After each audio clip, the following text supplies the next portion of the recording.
सब जितने भी इस इकोसिस्टम में प्लेयर हैं सबकी ऑब्लिगेशन है कि हम ये अवेयरनेस लाएं कंज्यूमर में कि कैसे इसको सक्सेसफुल रखें।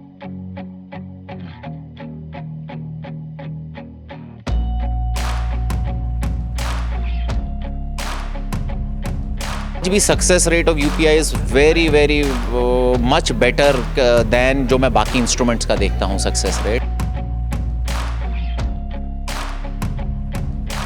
दिल्ली में ये मीटिंग की है और आज की इस मीटिंग से हमने पूरे देश में इस प्रकार का एक अभियान छेड़ने का श्री गणेश किया है, जिसमें हम देश भर के व्यापारियों को ये समझाएंगे कि डिजिटल पेमेंट को अपने व्यापार में यूज़ करना क्यों आवश्यक है। लगभग 30% व्यापारियों ने डिजिटल पेमेंट को एक्सेप्ट किया। नमस्कार दोस्तों, मैं नरेंद्र धवन।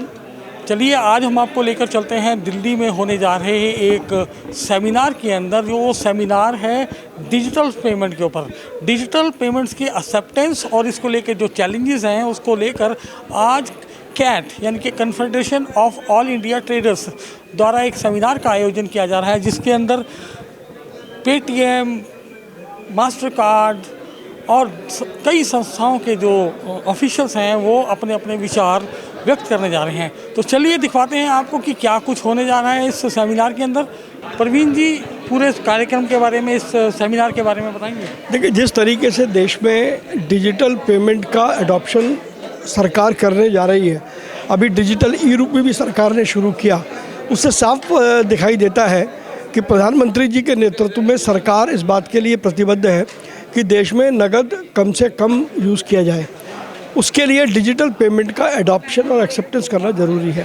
तो आज उसी विषय को लेकर के confederation of all India traders ने दिल्ली में ये मीटिंग की है और आज की इस मीटिंग से हमने पूरे देश में इस प्रकार का एक अभियान छेड़ने का श्री गणेश किया है, जिसमें हम देश भर के व्यापारियों को ये समझाएंगे कि डिजिटल पेमेंट को अपने व्यापार में यूज़ करना क्यों आवश्यक है। तो जैसा कि अभी बातचीत चल रही थी पूरे सेमिनार के अंदर, कुछ बातें निकलकर सामने आई कि अभी भी केवल मात्र 30% जो ट्रेडर्स हैं वो डिजिटल पेमेंट्स को एक्सेप्टेंस के अंदर हैं या लेन देन के अंदर हैं। तो ये अभी काफ़ी लंबा गैप है। 30% इसलिए है, वो 30% भी अगर हुआ तो वो confederation of all India traders और जो विभिन्न हमारी एसोसिएशन से पूरे उनके द्वारा हुआ।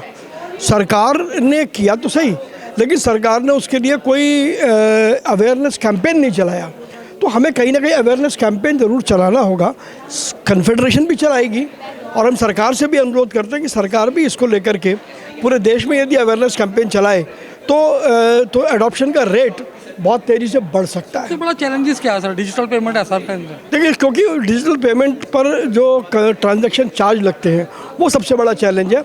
हमारा ये सरकार से अनुरोध है कि सरकार वो जो चार्जेस हैं वो सीधे बैंक को सब्सिडाइज करे, व्यापारी पर या हमारे मर्चेंट पर कोई चार्जेस नहीं लगने चाहिए। आज जो दौर है वो डिजिटल का दौर है, तो डिजिटल के दौर के अंदर जो पेटीएम कर रहा है वो बहुत अच्छा काम कर रहा है। फिर भी कहीं ना कहीं लोगों के मन के अंदर एक डर रहता है, खौफ रहता है कि कहीं यदि कोई ट्रांजैक्शन कहीं स्टक ऑफ हो जाती है तो काफ़ी परेशानियों का सामना करना पड़ता है। तो इस बारे में आपका थोड़ा सा क्लैरिफिकेशन चाहिए। ये टेक्नोलॉजी है और जैसे आप देखेंगे कि यूपीआई जैसे बड़ा है, मतलब आज से 4 साल पहले 5,000 करोड़ का यूपीआई वॉल्यूम होता था, आज वही 12 लाख करोड़ हो गया है। तो गवर्नमेंट हर रोज़ प्रयास करती है कि इंफ्रास्ट्रक्चर बिल्टअप हो, ट्रांजैक्शन फेल ना हो, अप टाइम ज़्यादा रहे, ये सारी चीज़ें रहें। तो काफ़ी प्रयास है, बिकॉज जिस तरीके से एडॉप्शन हुआ है यूपीआई का, उस स्पीड से थोड़ा सा टाइम लगा है इंफ्रास्ट्रक्चर बिल्ड होने के लिए। बट अगर आप देखेंगे, जैसे हम डील करते हैं डेली, हर रोज़ इंफ्रास्ट्रक्चर ऐड होता जा रहा है। हर रोज़ 800 करोड़ ट्रांजैक्शन होती हैं महीने में यूपीआई की। सो वो अपने आप में उसके लिए एक इंफ्रास्ट्रक्चर होना बहुत ही बड़ी बात है।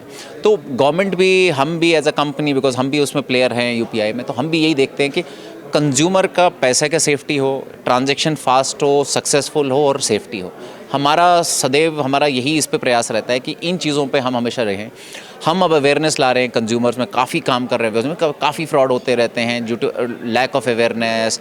पासवर्ड शेयर हो गया, ओटीपी शेयर हो गया, लोगों को बिकॉज टेक्नोलॉजी नई आई है, अभी भी 4 साल पुरानी है, तो लोगों को शायद पता नहीं चलता है कि क्या चीज़ें देनी है। लोग फ़ोन करते हैं, जी हम आपके यहाँ से बोल रहे हैं, वहाँ से बोल रहे हैं और पेमेंट लेते हैं। तो आई थिंक हम गवर्नमेंट बैंक सब मिलके प्रयास ये कर रहे हैं कि अवेयरनेस आए कि क्या करना चाहिए क्या नहीं करना चाहिए।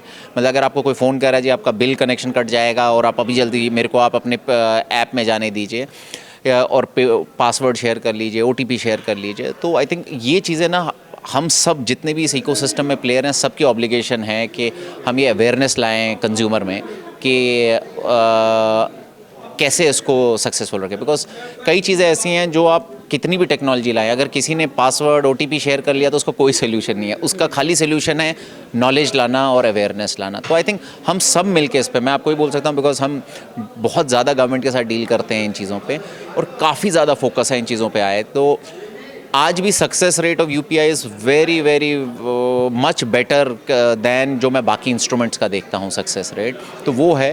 एंड आई थिंक इतनी बड़ी पॉपुलेशन है, इतनी बड़ी कंट्री है, हर चीज़ आने में सालों लग जाते हैं। विपिन जी, आज के सेमिनार में भी ये बात निकल कर सामने आई कि इतनी प्रयासों के बाद भी जो डिजिटल लेन देन है वो बड़ी बड़ी मार्केटों में भी 30% जो मर्चेंट हैं उन्हीं के पास सुविधाएं हैं या वो एडॉप्शन उनके अंदर 30% का रेट है। तो अभी कितना दौर लगेगा, कितना टाइम लगेगा लोगों को इस बारे में ट्रेन करने में? देखिए आज अगर मैं आपको डेटा बताऊं, 2017 में 50,000 या 60,000 करोड़ का पेमेंट होती थी, तो दैट मीन बाकी सारा कैश में होता था। आज 12 लाख करोड़ UPI से होती है जो ब्लैक एंड वाइट में होता है, वो छुपा तो सकते नहीं आप, और बाकी बचा कैश। इकॉनमी बढ़ रही होगी तो कैश भी बढ़ा होगा कुछ करके, मतलब GDP भी बढ़ रहा है। बट एडॉप्शन बहुत ज़्यादा हो गया है बिकॉज गवर्नमेंट ने ऐसे ऐसे प्रावधान किए हुए हैं अब कि ना कंज्यूमर ही कैश रख पाता है, और अगर कंज्यूमर के पास कैश नहीं है तो मर्चेंट को भी कैश नहीं है, वो भी नहीं ले सकता है। अब लोग जो ट्राई कर रहे हैं कि अभी भी हम कुछ अवॉइड करें, बिकॉज आज डिजिटल वही लोग नहीं अडॉप्ट कर रहे हैं जिनको कुछ पैसा नहीं दिखाना है या 2 नंबर का बिजनेस है। और गवर्नमेंट का सबसे बड़ा मैंडेट ही वो है, एक तो कंज्यूमर ना पे करे, कंज्यूमर के लिए सब फैसिलिटी डिजिटल फ्री होनी चाहिए और सस्ते से सस्ती होनी चाहिए, फ्री होनी चाहिए, और करप्शन ख़त्म। बिकॉज जैसे आज गोयल जी ने बोला कि 1.5 लाख करोड़ से 2 लाख करोड़ अगर GST करना है तो ब्लैक एंड वाइट में ही होना पड़ेगा ना, कैश तो आएगा नहीं उस पूरी स्ट्रीम में। तो डिजिटलाइजेशन का ही सबसे बड़ा फ़ायदा होगा।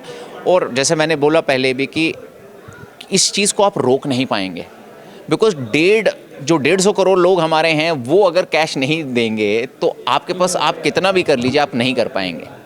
तो आई थिंक ये आज से 5 साल बाद आप देखेंगे लोगों को नोट भी नहीं पता होंगे कि क्या छपे हैं और क्या नहीं छपे हैं। तो उसके बाद करप्शन, जैसे सिलेंडर की थी, जब डायरेक्ट बेनिफिट टैक्स जो डायरेक्ट बेनिफिट्स जो जाते थे वो सिलेंडर कोई ब्लैक में ले रहा है, किसी के नाम पे ले रहा है। आज आप देख लीजिए ना, आपको कोई चोरी नहीं है उसमें, मतलब आपका कनेक्शन आपके घर आ जाएगा, आपको मिल जाएगा, आपको सब्सिडी मिल रही है नहीं मिल रही है सब ब्लैक एंड वाइट में है सब कुछ।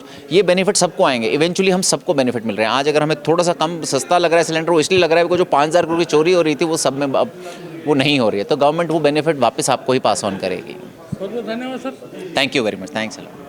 तो यानी कि निश्चित तौर पर एक बात साफ है कि आने वाले दौर के अंदर भारत के अंदर डिजिटल लेन देनों का बढ़ावा होने वाला है, और जिसके लिए ना केवल सरकार प्रयासरत है, सरकार ने कमर कर रखी है, उसी लय के अंदर जो संस्थाएं हैं, जो ट्रेडर्स एसोसिएशन हैं, जो डिफरेंट ऑर्गेनाइजेशंस हैं, वो भी इस व्यवस्था को अडॉप्ट करने का मन बना चुकी है। आज के लिए इतना ही, शीघ्र मिलते हैं एक नए एपिसोड के साथ। जय हिंद, जय भारत।